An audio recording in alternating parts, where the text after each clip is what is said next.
পররাষ্ট্রনীতিতে কৌশল বদলাচ্ছে চীন ও ভারত। যুক্তরাষ্ট্রের বাণিজ্য এবং পররাষ্ট্রনীতিতে পরিবর্তনের কারণে ঘনিষ্ঠ হচ্ছে দিল্লি বেইজিং সম্পর্ক।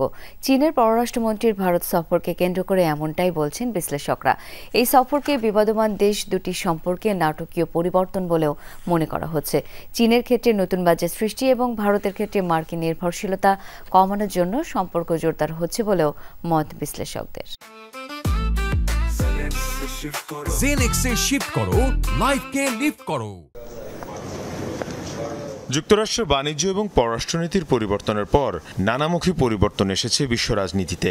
চলছে নতুন মেরুকরণের প্রক্রিয়া। এরই মধ্যে চীনের পররাষ্ট্রমন্ত্রীর ভারত সফর। আলোচিত এই সফরকে ঘিরে চলছে নানা বিশ্লেষণ।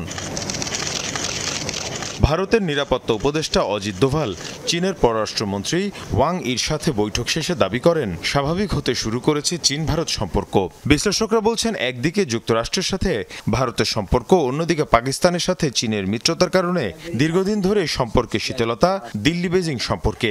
এর পাশাপাশি সীমান্ত বিবাদ রয়েছেই। এ অবস্থায় চীনের পররাষ্ট্রমন্ত্রীর দিল্লি সফর দুই দেশের সম্পর্ক পরিবর্তনে বড় বার্তা দিচ্ছে। চীন ভারত সম্পর্কে এটা নাটকীয় পরিবর্তন। দীর্ঘদিন ধরেই নরেন্দ্র মোদী চীনের সাথে সম্পর্ক উন্নয়নের চেষ্টা করে আসছেন, কিন্তু বেইজিং এর পক্ষ থেকে যে ধরনের পদক্ষেপ নেওয়া হয়েছিল তা ভারতের জন্য খুবই হতাশাজনক। বিশেষ করে সীমান্তে সংঘাত এবং সাম্প্রতিক পাকিস্তান ভারত যুদ্ধে পাকিস্তানকে চীন যেভাবে সহায়তা করেছে সেই বিষয়টি। সম্প্রতি ভারতের ওপর 50% শুল্ক আরোপের ঘোষণা করেন মার্কিন প্রেসিডেন্ট ট্রাম্প। এরপর থেকে দূরত্ব সৃষ্টি হয়েছে মিত্র দুই দেশের মধ্যে। ভারতে মার্কিন বাণিজ্যিক প্রতিনিধি দলের সফর হওয়ার কথা ছিল, সেটিও বাতিল করে ওয়াশিংটন। বিশ্লেষকরা বলছেন, মার্কিন শুল্কযুদ্ধ চীনের জন্য নতুন বাজার তৈরির পরিস্থিতি তৈরি করেছে। এর পাশাপাশি ভারতও ওয়াশিংটনের ওপর থেকে নির্ভরশীলতা কমানোর রাস্তা খুঁজছে।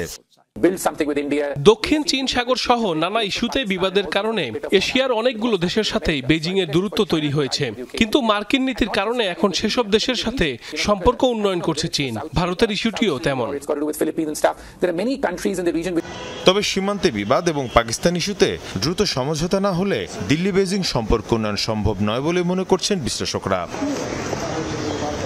মীর মুশফিকা হাসান, যমুনা নিউজ।